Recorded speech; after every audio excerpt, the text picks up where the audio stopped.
Hello everyone, this is Haxaclappa, and today we'll be looking over the brand new Alpha Jet A. This is a event vehicle that you need to grind this week, and it's the Steel Titans and Wings of Glory collaboration. So we're just gonna start with the loadouts. You have some bombs, right? And you also have AIM-9L missiles. That's really all that really matters for this jet, and you kind of have to use the gun pod. When you see the overload warning earlier, the jet isn't quite finished yet, and I do expect the bombs and stuff to change in the future, so keep that in mind. Also, I'm not sure how long this flight map model is going to be like this. It's pretty powerful, maybe a little too powerful, but not quite sure about that. Now, with all of that yap out of the way, let's talk about the statistics of this plane. And without further ado, let's start to take a look at what the Alpha Jet is, what it's good at, what it's bad at, and everything in between. Let's start now.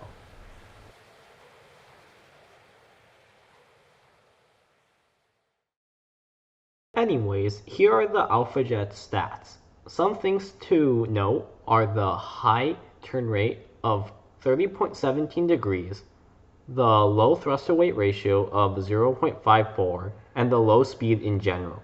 The Alpha Jet also carries a hard-hitting 27mm gun pod with 120 rounds, as well as 2 AIM-9L missiles. These are decent weapons and can be used to great effect. Now, as with every other similar video, I would like to start off with some duel footage, where we can see how this plane stacks up against other planes in terms of flight performance. So, today we're going to be flying out the Alpha Jet against Kurou, who is quite a good player by his own right. He is a lot more experienced than me, having about triple my amount of kills. So I think he would be a worthy adversary for this video. So for the first duel, we're going against the MiG-21 Biz, which is mostly a one-circle fighter. So what he has over me in this case is energy and basically nothing else. So what he'll be trying to do is either forcing the two-circle or doing a stall fight. Now my aim in this match is pretty subpar, so as you can see I will be missing a lot of shots. Now since my aim absolutely sucked this round, I wasn't quite able to kill him quickly, and I will soon be running up against the match timer. But as you can see, even though he's playing energy, he just can't seem to shake me off his 6, so I will get a kill eventually. And after he starts doing a downward spiral, which will begin very soon, you'll see that I will get shot a chance to shoot time after time again, and that will end up being the end of him.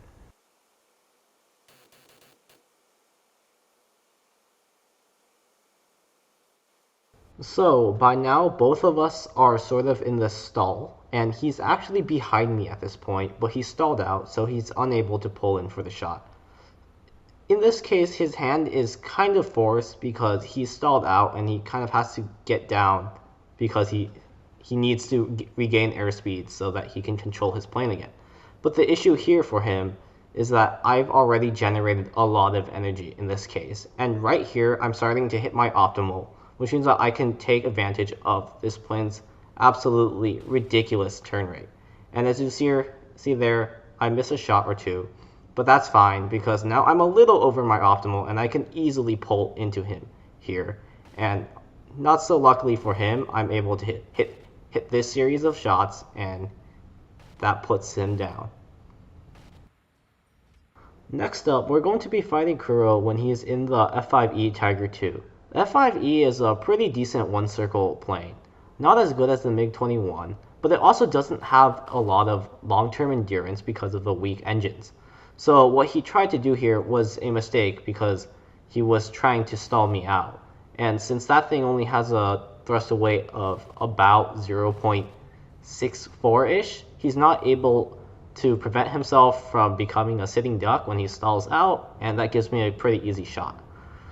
So this time, we decide to go one circle, and in this case, I don't even merge vertically, so I'm not exactly at my optimal speed, but this still allows me to pull into him and get a few of these shots, which I promptly miss. However, that's not going to do much because we come one circle again, and this time I nail his engine, and you know what happens next. Now, next up, we're going to fight the F4E Phantom 2. This is basically the best energy fighter at tier 7, and that's basically all he could do against the Alpha Jet because I outturned him by quite a considerable margin. Now, apologies in advance, I was half AFK during this fight, so you won't see too much movement for most of the beginning of the fight. Now, what he's going to do now is he is going to go vertical and use the thruster weight of his engines to properly get a nice energy advantage over me.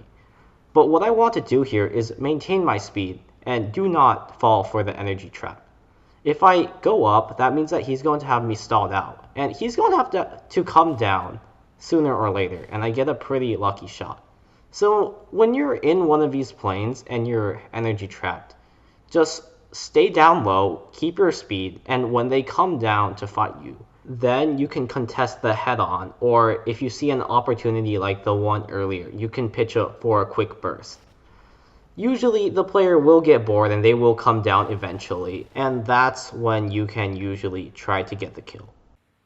Anyways, the next fight is against his F1, which actually does have a respectable thrust away of 0.93. So he's going to do the exact same thing here, and I'm going to do the exact same thing here. He tries to leverage his energy advantage since he has much better engines. And what I'm going to do here is go pull up for a quick shot, but I do not follow. Remember, you never want to follow somebody into one of these situations. So at this point, I see that my energy is low, so I dive down to pick up some speed. Now, very soon, he's going to whip his nose around and he's going to dive after me. And right now, I still want to keep my speed. And I don't exactly want to pitch up quite yet because I do not have enough speed to go up and get into gun range. So I stay here and I keep on going around the circle to match him. And this is when I see that he is about to come down. So I dive down more to generate more speed, which will allow me to dodge and stay out of his guns. By now, he's coming at me, and right here, I want to dodge out of the way, and since he's coming at me so quickly, there's no way he could have pulled the lead for that, and I get to reverse him. But now I'm just going to miss a ton of my shots. And right now, he's going into a vertical, and I want to kill him quickly, because if I follow this, he'll be able to stall me out, and I'll be kind of screwed. But luckily, my aim works there, and he gets completely obliterated by a burst. Now finally, we still have to answer the question, which is how fit is the Alpha Jet for the WoG Tier 7 meta, essentially. So before I start talking about anything else, there is a bug with the gameplay shown here, which is that the Alpha Jet here gets an air spawn that is closer to the battlefield, despite not carrying any ordnance. That will be fixed, and it's been confirmed that it will be fixed. So in the future, I would recommend running like 1 250-pound bombs so you can travel less to the battlefield. That will greatly improve your battle presence. Now, so how competitive is the Alpha Jet, right? What makes it fit for the top tier environment and what makes it not very fit for the top tier environment? So one thing that the Alpha Jet has going for it is the AIM-9L missile. These things are quite flare resistant. Like, they're not nearly as good as they were, but right now you can still bully Phantoms and the Starfighter with it, as well as that F1. I didn't have 9Ls in that case, and I was still able to gun him down, but the AIM-9L works very well against hot targets and targets that do not have flares, such as the F1 and the Lightning. Outside of that, well, the Alpha Jet is able to retain its energy really well for a subsonic aircraft. In fact, it retains it better than a lot of supersonic aircraft, which means that you can be more or less around 700 kilometers all the time, which will greatly help your survivability. However, just because this plane is decent at keeping its energy doesn't mean it's a fast plane. The Alpha Jet is by no means a fast plane, and that really hurts its performance, because When you're in the Alpha Jet, whenever a fighter wants to engage you, they can. They can run you down. You do not get to dictate the terms of the fight. When somebody is on your 6th, you have to respond to them, which is a luxury that other fighters do get. But luckily, as shown before, the Alpha Jet is able to hold its own and win the dogfights that it is in. But the slow speed really hampers the survivability of this aircraft in that very often you cannot really run away. You have to fight, and that will often get you trapped in a sticky situation where you really can't find a way out and you're gonna end up getting swarmed and getting killed. Speaking about survivability though, the Alpha Jet is quite survivable in one aspect, which is the flare count. As you can see, the Alpha Jet has 60 flares, but what sets it apart is that these flares deploy one by one. Now, that might not sound like a lot, but that's about what you need to survive for a very long time in this game.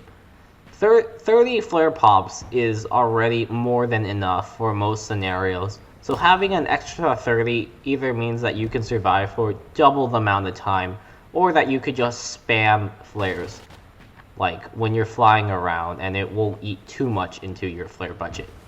That's also compounded with the fact that this plane doesn't have afterburner, so missiles generally will be really easy to flare off. Just turn a little and drop one or two.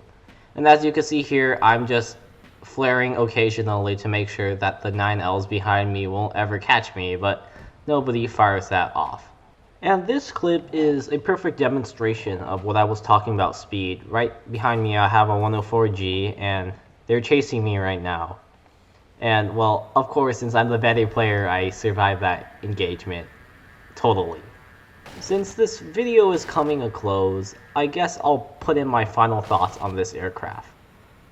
The Alpha Jet is a very, very competitive aircraft at its tier. Sometimes I think maybe it's a little too competitive, but it's not like it's completely broken in every single way.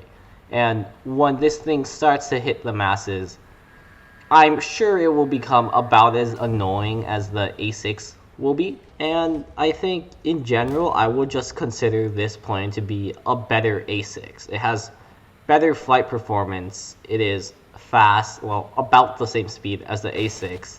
And the A6 users usually carry it around with 2 M9Ls.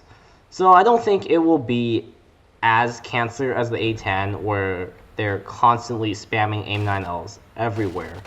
But this will be a force to be reckoned with once a lot of people start flying around. And I'm sure you'll find these things to be quite common in the coming weeks. So if you're fighting against the Alpha Jet, I would recommend you to just boom and zoom. But clearly the people in this video didn't do that because, as you can see the scorecard there, I went about 16-3 despite not really playing the game in the past few months. Anyways, as my final opinion on this jet, the verdict is that it's quite good and it's definitely worth grinding Steel Titans for. Anyways, thanks to all of you who watched till the very end, and I'll see you next time.